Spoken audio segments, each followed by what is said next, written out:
Hey guys, Jordan here. Today I'm going to be reviewing the AWD-IT system that I looked at in my previous video.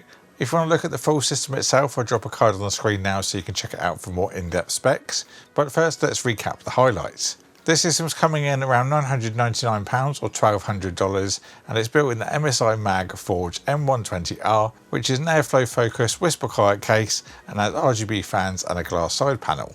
The CPU is the Ryzen 5 8400F, 6 cores, 12 threads. We've got an RTX 5060 Ti from MSI, 16GB of DDR5 running at 5600 megatransfers, and a 450GB NVMe.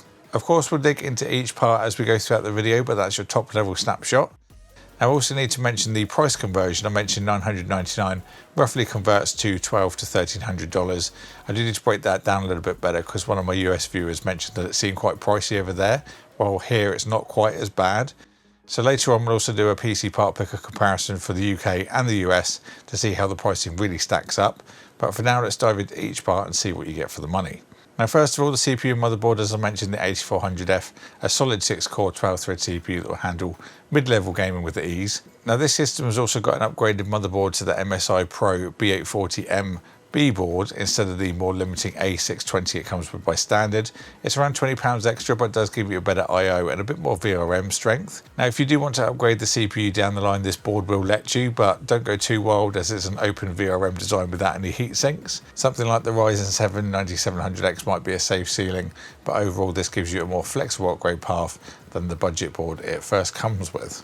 Now, for our cooling, we've also got the MSI Mag Core Frozer AA13 ARGB tower cooler, which is a nice little upgrade from the standard AMD Wraith.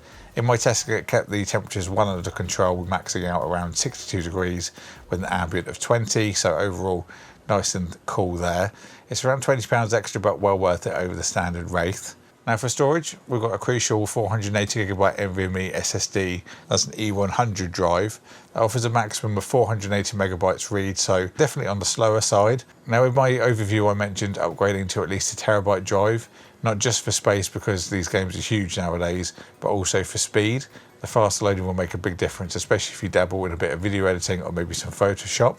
Then for memory, we've got 16GB of Kingston DDR5 running at 5600 megatransfers CL40.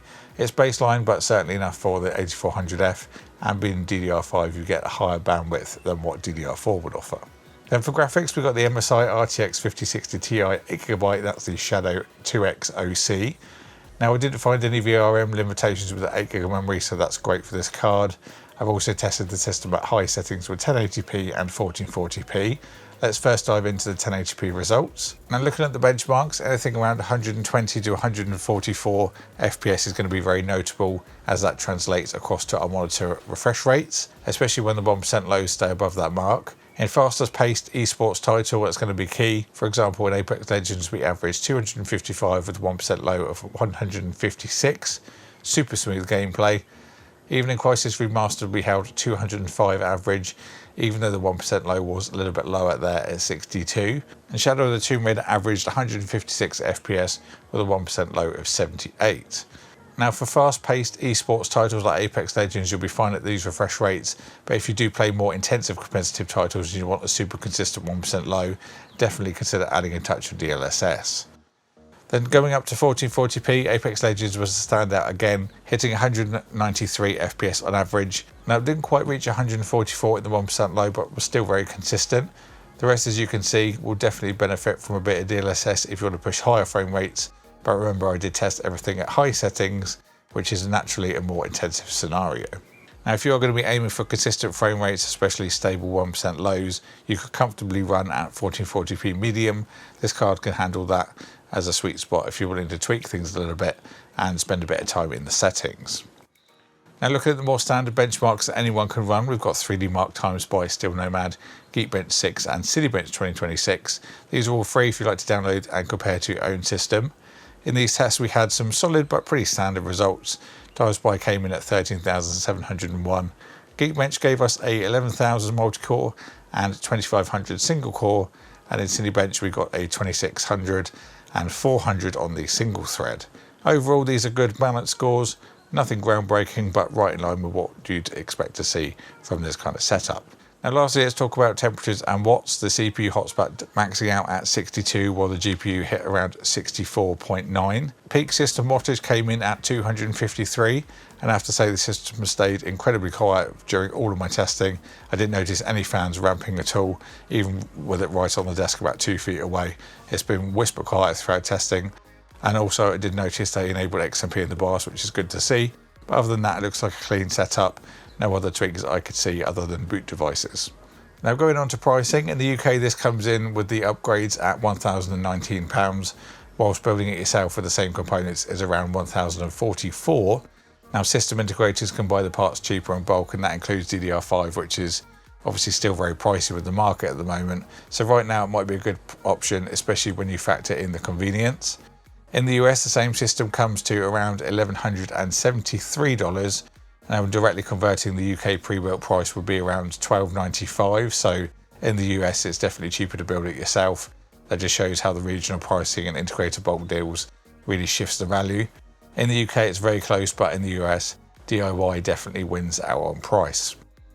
That being said, if you are looking for a pre-built in the US, I found a CyberPower pre-built with the same 8400F A5060 Ti, 16GB of DDR5 and a 1TB drive for $1,239. That's around a $70 premium over DIY, but that's often the cost of a pre-built for convenience. If you're not comfortable with DIY or just want a ready-to-go system, this is a solid option on the AM5 platform, giving you future upgrade potential. Now the cable management on the system from AWD was really super tidy. The system overall was well packed. There wasn't any of those expanding air packs in this one, but with a lighter 5060 Ti, I don't feel that it's really necessary. I would be curious to see how they pack a heavier GPU in a higher end system though. So if that's something you'd like to see, then do let me know in the comments and I'll try and get one on the channel. Overall, the price for this system at the moment is a little bit high, but that's just the reality with DDR5 pricing right now. It's just, yeah, really difficult to buy a system or even build a system. It's just tough across the board. That said, if you're in the UK, this is a solid option since you can't really build it for less. If there's anything that I didn't cover or you'd like to ask, then please leave a comment down below and I'll get back to you as soon as possible. I'll also leave a link in the description box below if you want to pick up this system or see what else they offer.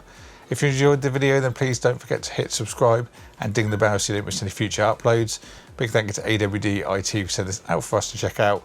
And as always, thank you for watching and I'll see you all in the next one.